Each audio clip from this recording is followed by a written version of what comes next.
All right, my runners, welcome to the third week of the run program. If you've been on it since the beginning, if you're just joining, this will be your first week. It doesn't really matter when you join specifically because these are written as a progression, but you can really kind of jump in wherever you want. We are trying to do maintenance on this program. That's what we're doing. You're going to get better, right? Because you're going to continue to be consistent, and virtue of that will be that you get better, but what we're really looking to do is be in a maintenance of our running and cardio. And so, like we said in the past weeks, you have a running option and then you also have a rowing or a spin bike option. That is because I know that a lot of you can't run at the moment because it's cold out.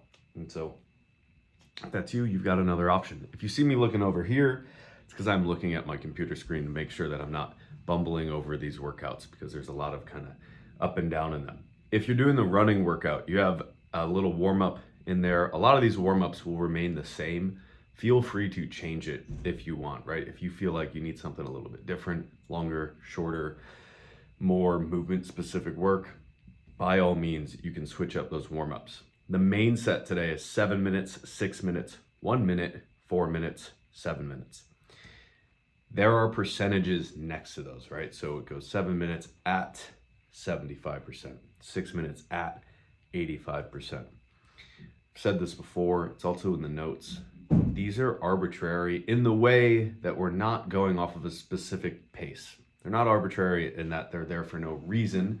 They're there for a reason. It's so that you go up and down in pace. And so long as you're doing that, you're meeting the mark on this. Meaning, if it feels like you're going faster and you're going a little faster, you're making the mark if you're going from 75 to 85%.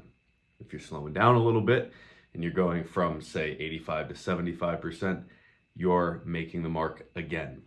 Also, on this, it's 7, 6, 1, 4, 7, right? And those percentages remain the same next to them.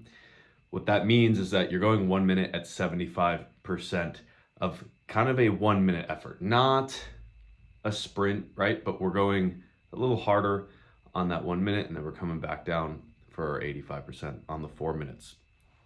The goal of the workout is that you undulate up and down between your percentages here. Your pace goes up and down and you accumulate some volume. So as long as you're doing that, you're within the range that we want to be in. If you're doing the row or the spin bike, you'll notice that there's a slight variation on these between the row and the spin bike. It's 7 to 10 sets on both, 1 minute at a moderate tough pace, and then 1 minute at a recovery pace. On the row, you'll see that 1 minute at moderate tough, 1 minute easy recovery, 1 minute rest.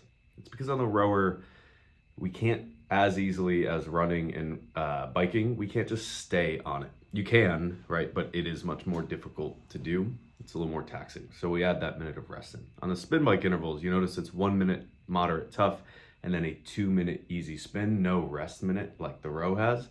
That's because it's easier to just stay on the bike. Once you finish that work, you have some optional accessory work. If you're following another program, I would skip this, right? If you're doing some sort of strength program, whether it be ours or another one, I would do that work instead of this. But if this is the only thing that you're running, or you're not doing accessory in another program, then you can run this accessory work. See you guys tomorrow.